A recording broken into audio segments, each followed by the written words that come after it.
Friday, April 21st. We are getting ready for this Wolfgang mug. Had to take out the trash, hit the gym. You know what it is. Get into this action.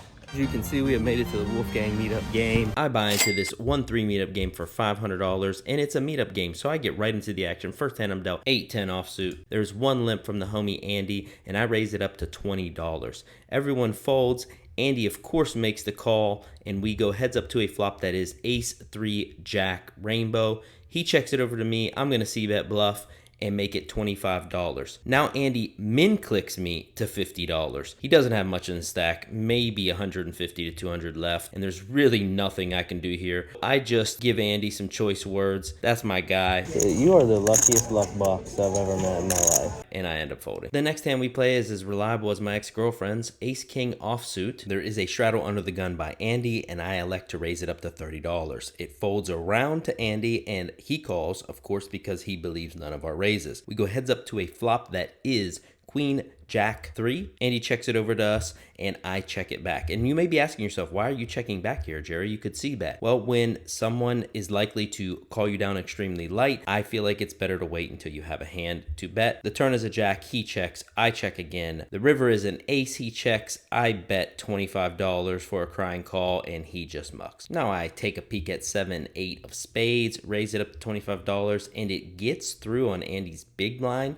On to the next hand. I think this next hand is pretty interesting. It folds to me. I'm in the cutoff. We're only 7-handed, and I see the button motioning to fold. I have ace-6 offsuit, so that's a slam dunk open now, and I raise the $15. You might be thinking, why such the small size? And I'd say I'd never gotten complaints before, but I'd be lying. It's totally okay to vary your raise sizes by position. Generally, we want to be opening larger from early position and smaller from later position, as we have less opponents to act behind us. The flop comes ace-queen-queen, and both opponents check to me, and I have a very clear c-bet spot here where I'm charging any king X that want to float or random jack 10s that want to float. The small blind calls, the big blind folds, and we head to a turn that is the 2 of spades, bringing 2 spades on board.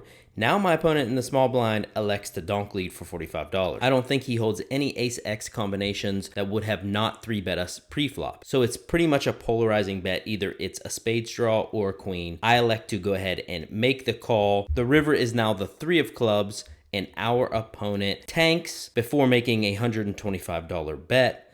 This is clearly a queen. It's always a queen, only a queen. I don't have much read, so I can't say it's a missed spade draw. So I just go ahead and muck my hand. I wasn't feeling this seat, so I decided to go ahead and move to the 1 seat. I actually really like that seat, and I think it's gonna bring me some luck. There is a hand going on, and Andy has his Gamble Friday shirt on. He jams all in, gets called, they run it twice, and he loses to a flush that hit on both boards. Andy immediately rebuys, and if you're wondering why I'm talking about Andy, it's because, damn it, his story deserves to be told. The first hand we look at is pocket aces. And of course I'm going to raise. I make it $20. Comes around to Andy on the button, and don't do it, Andy. He makes it $60. Folds back to me. He only rebought for $200. So there's no point in slow playing and just calling or getting tricky. I just go ahead and say all in, and he pretty much snap calls me for his last $200. We elect to run it twice, and here are the runouts. Oh, 10 one time. 10 or queen. No. 10 or queen. There's a queen right there. Oh, damn, one of my queens is dead, though. He does not get lucky against us, and we pick up a nice little $400 pot. Here I'm on the button, and I elect to straddle it up to $6. I look down at ace-8 suited. There are a few limps, and now the question is to squeeze or not to squeeze. I feel like you can go either way. I elect not to squeeze this time, and we head 5 ways to a flop that is ace high with 2 diamonds. It checks to me on the button, so I go ahead and bet $20, and the small blind, who is very tight, makes the call, and everyone else folds, and now I'm in trouble because the turn is a diamond. He checks it to us, I check it back. The river is a brick. He checks it again, and I just check back top pair, even though he checked it twice. I know, and he shows us queen deuce of diamonds for the flush. He missed some value there. Here in the cutoff, I decide to raise it up after a few limps with pocket fives to $15. Probably should just be overcalling here. And the small blind now elects to 3-bet me to $65. folds back to me. He doesn't really have enough in his stack as I ask. He has about 465, I think, and we've been learning, so rather than trying to set mine here for a great portion of his stack, we're not deep enough, I decide to fold, but I have some reservations, and he asks us if we want to see one card, and I say sure, and it's a 5. Rather than bore you with small pot hand analysis, in this hand I get dealt king 10 and end up winning the pot against Andy when I counterfeit him on the river. And in this hand, and in a weird play, I overlimp queen 3 suited, end up hitting trip queens and winning about $60 off of an old man coffee with his ace X. I lose about 60 bucks in this bomb pot. I open up ace jack offsuit and get one caller, and then another follower and subscriber, Cajun Poker Guy, ends up 3-betting, and I know better than to call that, so I just go ahead and fold. Then I win a small pot with 9-7 suited when I'm in the big blind, and without further ado, the man, the myth, the legend shows up to the table to get into this action. A few hands go by since he sits down. I'm under the gun and look down at ace 10 of diamonds. This is a decent hand to go ahead and raise it up with, and I make it $25, but Wolfgang doesn't like that. Yeah, you are the fish, huh? Yeah, for sure. He's into like 2 grand. 25? That's what I'm used to. I'm used to that. As you heard, he decided to 3-bet me to $75. The rest of the table gets out of the way pretty quickly, and it's back on me. With a suited ace Broadway, I am definitely not folding this to Wolfgang.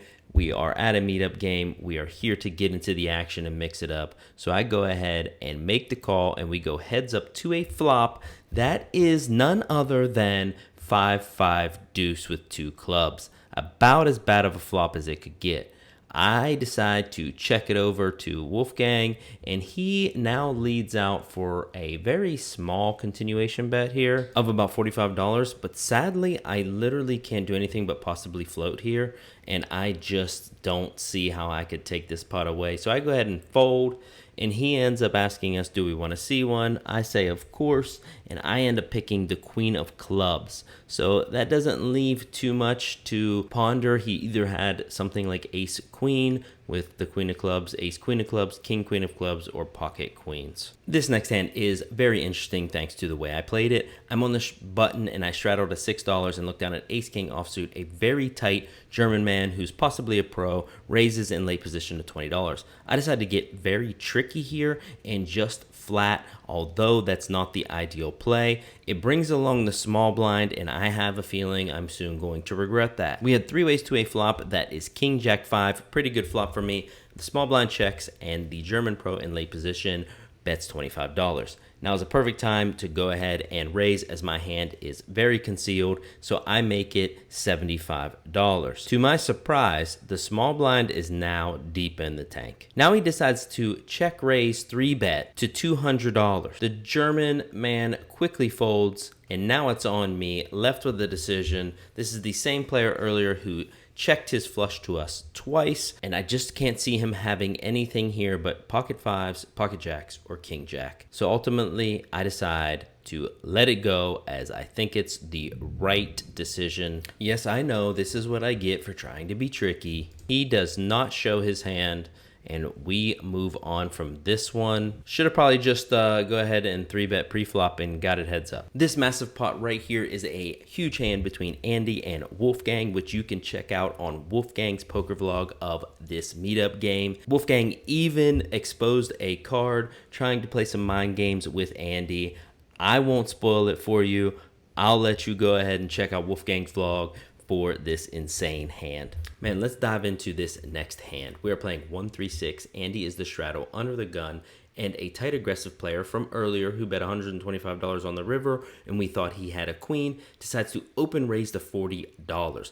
I look down at king jack suited, and $40 is a very large open. Even for this game, 3-betting pretty much goes out the window with our stack depths, and I decide to just go ahead and make the call. Andy in the straddle decides to also come along, and we go 3 ways to a flop that is 9-10-5 with 1 club. We flop a gutter ball and a backdoor flush draw. Andy checks, and the tight aggressive player in the hijack decides to bet $75. I feel like there are a lot of turn cards that are really good for us, and if we pick up any additional outs, we will just go ahead and get it in on the turn. So I elect to go ahead and float to see a turn and make the call of $75. Andy does end up folding, and we are off to a turn that is the king of spades.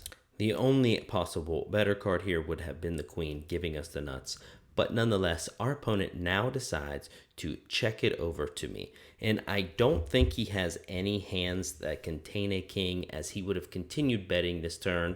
I feel like his hands are really, really narrowed down to one pair, aka his range is capped. I feel like maybe something like queens or jacks. I don't think any sets quit betting here, nor do I think aces quit betting on this turn. A king is really good for my range, so if he has any of that beat, he should be really pressing the action.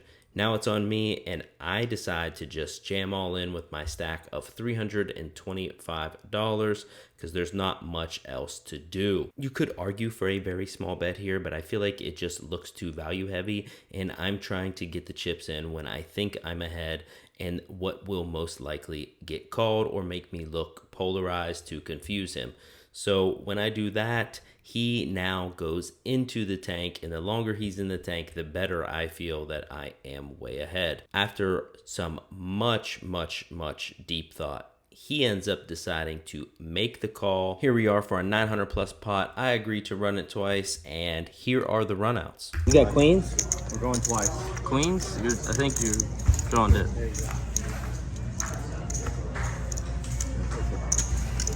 Clearly, I have no idea what the hell I'm talking about. Even if he had jacks, he would still have 2 remaining queens to chop. And if he had queens, he would have 3 remaining jacks to win it. So he clearly wasn't drawing dead. But nonetheless, we scooped this 900 plus pot. Let's go. I really didn't play too many interesting hands after this. I got a bank sticker from Wolfgang, even though he didn't stack me. I ended up getting a picture with him, racking up and cashing out, in for 500, out for 841, for a total profit of $341.